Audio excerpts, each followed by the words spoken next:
देखिए, बहुत सारी महिलाओं को ये खुशी रहती है कि मेंटेनेंस का मुकदमा कर दो, देगा देगा, नहीं देगा तो पति को जेल भिजवा देंगे।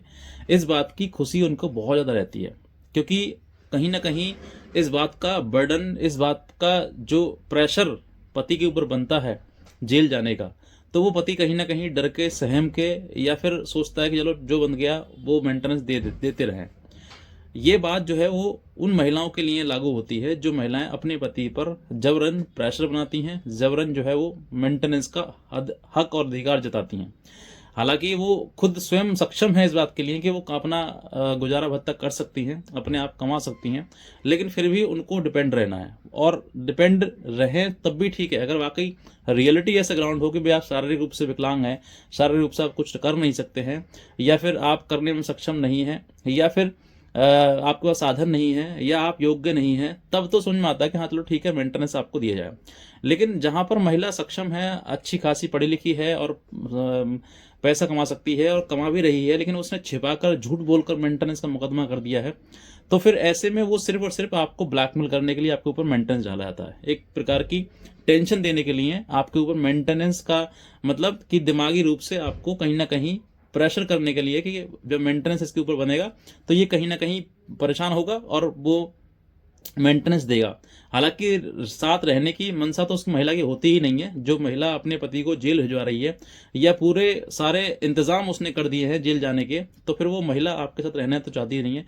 वो सिर्फ और सिर्फ कानूनी रूप से सेक्शन 144 का मेंटेनेंस का मुकदमा हो तो वो कहीं ना कहीं आपको यही कहेगी कि मैं साथ रहना चाहती हूँ। लेकिन उसके द्वारा जो अब तक कर्म किए जा रहे हैं, जो इंतजाम किया जा रहा है, तो मैं पूरा 490 का मुकदमा दर्ज कर दिया आपके खिलाफ, या फिर मेंटेनेंस का मुकदमा दर्ज करा दिया आपके खिलाफ, या फिर 12 DB का मुकदमा खिलाफ करा दिया आपके खिलाफ, या फिर इसके अलावा कोई और भी झूठा कोई मुकदमा दर्ज करा दिया है, तो वो सब इंतजाम किस बात का है? जेल हो जाने का तो है आपको, और आपको आपके साथ रहने का तो है नहीं। क्योंकि अगर रहने वाली महिला होगी वो मुकदमे से दूर रहेगी और वो कहेगी भाई मुझे अपना पति चाहिए, मैं उसको तकलीफ नहीं दे सकती। जो इंसान अपने पति से या किसी इंसान से किसी भी चीज़ से प्रेम करेगा उसको दुख नहीं देगा। फॉर एग्जाम्पल मैं कहता हूँ, घर में एक आप कुत्ता पाल लीजिए, आप उसको टाइमली खाना दे रहे हो, उसको नहला रहे हो, उसको उसको मेडिकल करवा रहे हो, सब कुछ उसके लिए। आप ये समझ कर देखिए कि अगर वो व्यक्ति, जो व्यक्ति उसका मतलब मालिक है, अगर वो उसको प्रेम नहीं करता होगा तो क्या वो उसको सब कुछ करेगा? उसको दुख देना चाहेगा? दुख बिल्कुल नहीं देगा। लेकिन जहाँ प्रेम नहीं करेगा तो उसको डंडा मार के भगा देगा, घर में रहने नहीं देगा, घर में घुसने नहीं देगा उसके लिए।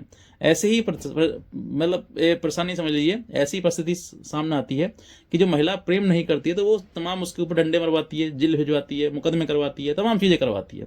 तो ऐसी परिस्थिति में अगर आपके सामने मेंटेनेंस का मुकदमा आ गया है और आपको ये लगता है कि मैं जेल चला जाऊंगा या जेल भिजवा दिया जाएगा, तो मैं कहता हूँ अब आप समझ जाइए, आपको जेल की आवश्यकता नहीं है, आपको सिर्फ और सिर्फ कानूनी रास्ता ढूंढने की रास्ता आवश्यकता है। अगर आप कानूनी तरीके से अपने आप को मजबूत कर लेते हैं, कानूनी सही तरीके से आप लड़ाई लड़ते हैं, तो मैं कहता हूँ आपको कहीं जेल जाना पड़ेगा ही नहीं। समय रहते हुए हर चीज़ की जानकारी आपको होना आवश्यक है।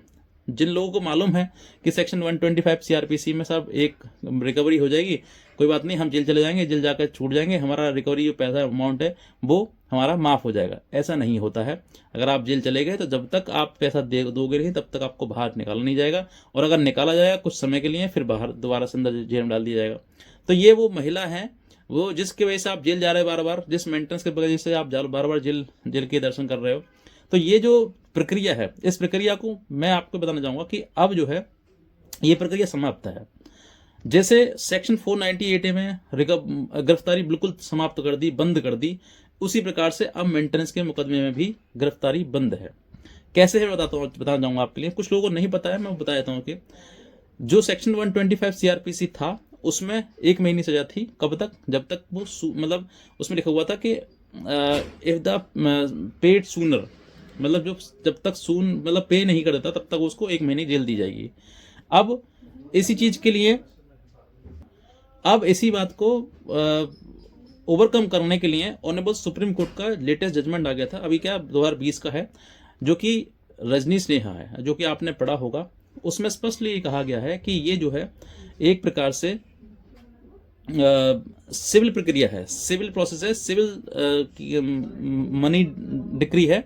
और अगर आपके खिलाफ हो जाता है, पैसा मतलब बांध दिया जाता है आपके ऊपर, तो इस तरीके की जो चीज़ें सामने आ रही हैं, ये सिर्फ और सिर्फ सिविल प्रोसेस चलेगा, ना कि क्रिमिनल। क्योंकि क्रिमिनल क्या होता है कि सीधे गए जेल थाने और थाने से उठाया लड़के को और जेल भेज दिया, ये क्रिमिनल में आता है। सिविल का मतलब है कि अगर लड़के के नाम पर प्रॉपर्टी होगी तो उससे रिकवर होगा, अगर प्रॉपर्टी नहीं है तो उसको रिकवरी नहीं हो पाएगी, क्योंकि उसके पास कुछ है ही नहीं। पत्नी का अधिकार पति की संपत्ति पर है। जब पति के नाम पर कुछ है ही नहीं, पति के पास कोई प्रॉपर्टी है ही नहीं, वो कमाता भी नहीं है, तो वो कहाँ से देगा। तो वो प्रक्रिया जो है वो कहीं ना कहीं सिविल प्रोसेस, सिविल नेचर का चलेगा, ना कि क्रिमिनल नेचर का। ये स्पष्टली कह दिया गया है जजमेंट में, अगर आप देखोगे तो। अब रही बात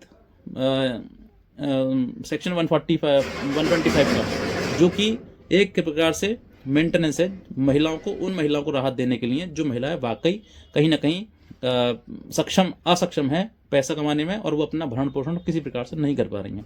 लेकिन जहाँ पर वो जो महिला सक्षम है, जो अच्छे से कमा रही है, या फिर कहीं ना कहीं अपना पैसा तो कमा ही रही है, साथ साथ में पति से ही पैसा उगा रही है, ऐसे कई केसेस सामने आए हैं जो झूठ बोलकर मुकदमे दर्ज करवाए जा रहे हैं, उन महिलाओं की अब खैर नहीं है।